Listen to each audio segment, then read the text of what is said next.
हे लाडूचं मिश्रण लाडू वळण्यासाठी तयार आहे की नाही हे कसं ओळखायचं याची खूण सुद्धा मी तुम्हाला इथे सांगते। नमस्कार, अन्नपूर्णा रेसिपी मध्ये तुमचं खूप खूप स्वागत आहे।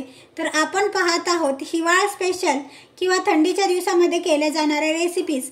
तर हिवाळ्यामध्ये केल्या जाणाऱ्या बऱ्याचशा रेसिपी माझ्या चॅनल वरती मी अपलोड केलेल्या आहेत, तुम्ही पाहिल्या देखील असतील। तर आज आपण असाच एक हिवाळी रेसिपीचा एक नवीन असा प्रकार करत आहोत, अळीवाचे लाडू। तर इथे तुम्ही पाहू शकताय पारंपरिक पद्धतीने आज आपण करणार आहोत अळीवाचे लाडू। त्यासाठी अगदी कमी साहित्यामध्ये आणि कमी वेळेमध्ये झटपट असे हे लाडू तयार होतात। अळीव हे गरम असतात, उष्ण असतात, त्यामुळे शक्यतो हिवाळ्यामध्येच अळीव हे जास्त प्रमाणात खाल्ले जातात। चला तर मग वेळ न करता रेसिपीला सुरुवात करूया। अळीवामध्ये मोठ्या प्रमाणात लोह, कॅल्शियम, जीवनसत्व क आहे। तसेच शरीरातील हिमोग्लोबिनची कमतरता भरून काढण्यासाठी तसेच केस गळतीवरती देखील हे बी कॉम्प्लेक्स असतं, त्यामुळे केस गळती थांबून केसांची वाढ अगदी छान अशी होते। पद्धतीने पारंपरिक पद्धतीने लाडू कसे करायचे ते आज आपण पाहणार आहोत। हे बघा, गॅसवरती मी कढई ठेवलेली आहे। तर सर्वप्रथम आपल्याला कढईमध्ये अर्धा चमचा तूप घालून घ्यायचं आहे। तूप नंतर आपण कढईमध्ये घालणार आहोत अळीव, घालून घेऊया। हे जे अळीव आहेत ते मी इथे 100 ग्राम घेतलेले आहेत। या वाटीने, ज्या वाटीने मी गूळ घेतलेला आहे त्या वाटीने 1 वाटी अळीव आणि 1.5 वाटी नारळाचा कीस घेतलेला आहे, म्हणजे ओलं खोबरं घेतलेलं आहे। अळीवामध्ये भरपूर प्रमाणात लोह असतं, कॅल्शियमचं प्रमाण देखील भरपूर असतं, तसेच जीवनसत्व क मध्ये बी कॉम्प्लेक्स असल्यामुळे आपल्या केसांची वाढ देखील छान होते आणि केस गळती थांबते। पर्यंत आपण हे अळीव 2 ते 3 मिनिटं मंद आचेवरती भाजून घ्यायचे आहेत। बघा, इथे आपले अळीव भाजून झालेले आहेत। तर आता आपण हे अळीव एका भांड्यामध्ये काढून पूर्णतः थंड करून घ्यायचे आहेत। हे बघा, हे अळीव हे पूर्णपणे थंड झालेले आहेत। तर इथे मी 1 वाटी साधं पाणी घेतलेलं आहे। तुमच्याकडे जर इथे नारळाचा रस असेल तर तो देखील तुम्ही यामध्ये टाकू शकता। तर साधं पाणी घालायचं आहे, व्यवस्थित मिक्स करायचं आहे आणि अर्ध्या तासासाठी आपण हे झाकण ठेवून असंच ठेवून देणार। हे बघा, इथे अर्धा तास झालेला आहे। आपण अळीव पाण्यामध्ये भिजत घातलेले होते।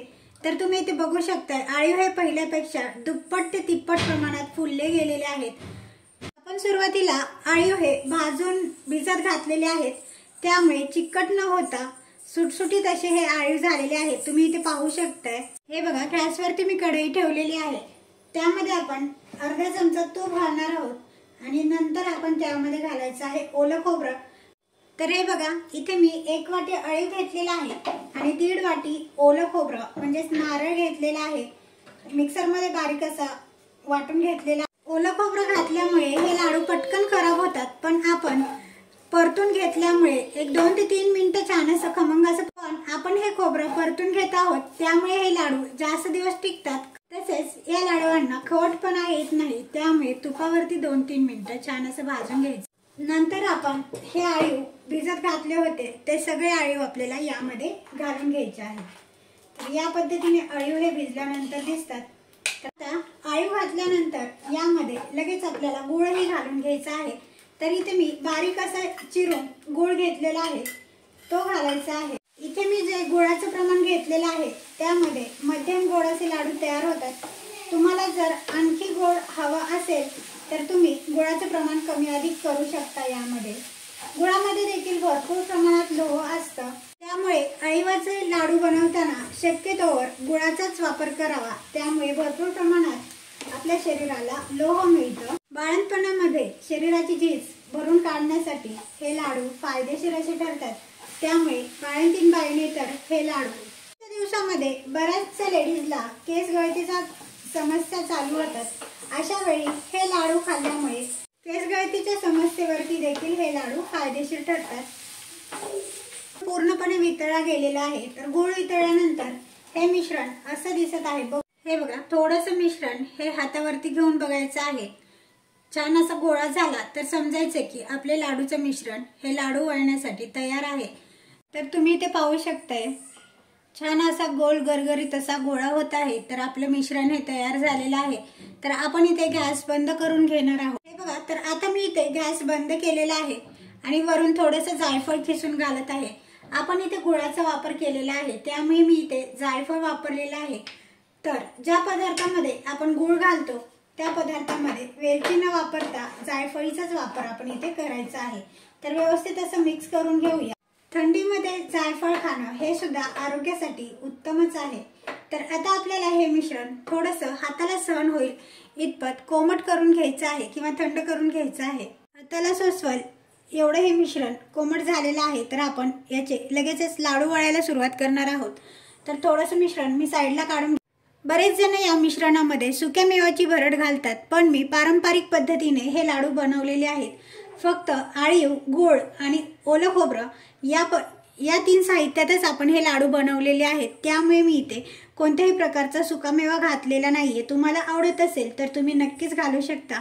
तर या पद्धतीने आपण हे लाडू वळून घ्यायचे आहेत। पाहू शकता तुम्ही इथे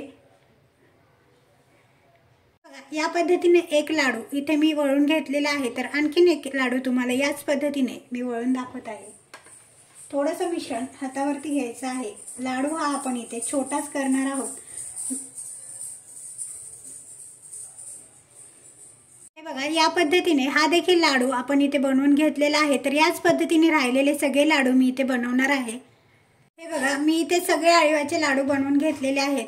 तर आळीव भिजवताना तुपामध्ये भाजून जे आपण भिजत घातले होते ती पद्धतीने जर तुम्ही आळीव भिजत घातले तर आळीव हे चिकट होणार नाही किंवा चिकटसर असा गोळा तयार होणार। त्यामुळे शक्यतो तुपावर भाजून मगच ते आळीव भिजत घालावे, म्हणजे खायला सुद्धा खमंग असे लागतात। जर आपण तुपामध्ये खोबरं व्यवस्थित भाजलं आणि लाडू बनवले तर 8 ते 10 दिवस हे लाडू आरामात टिकले जातात आणि फ्रीजच्या बाहेर म्हटलं तर 2 ते 3 दिवस व्यवस्थित असे टिकतात। त्यामुळे आपण इथे खोबरं भाजून घ्यायचं आहे। हे बघा याच पद्धतीने आपले इथे सगळे लाडू बनवून तयार आहेत। तर तुम्हाला ही आजची पद्धत कशी वाटली ते कमेंट्समध्ये नक्की कळवा। हे बघा एक लाडू मी तुम्हाला इथे तोडून दाखवत आहे। एकदम मऊसूद असा लाडू तयार झालेला आहे। तर तुम्हीही ट्राय करा। या हिवाळ्यामध्ये अळीवाचे लाडू तर तुम्ही बघू शकताय आज एकदम पारंपरिक पद्धतीने आज आपण केलेले आहेत अळीवाचे लाडू। एकदम वेगळी पद्धत आहे। तर तुम्हीही या हिवाळ्यामध्ये ट्राय करा। फ्रेंड्स नातेवाईकांमध्ये शेअर करा। अशा साध्या सोप्या झटपट तयार होणाऱ्या रेसिपीज पाहण्यासाठी बेल आयकॉनला क्लिक करा। चला तर मग भेटूया एका नवीन रेसिपी सोबत पुढच्या व्हिडिओमध्ये। तोपर्यंत बाय बाय।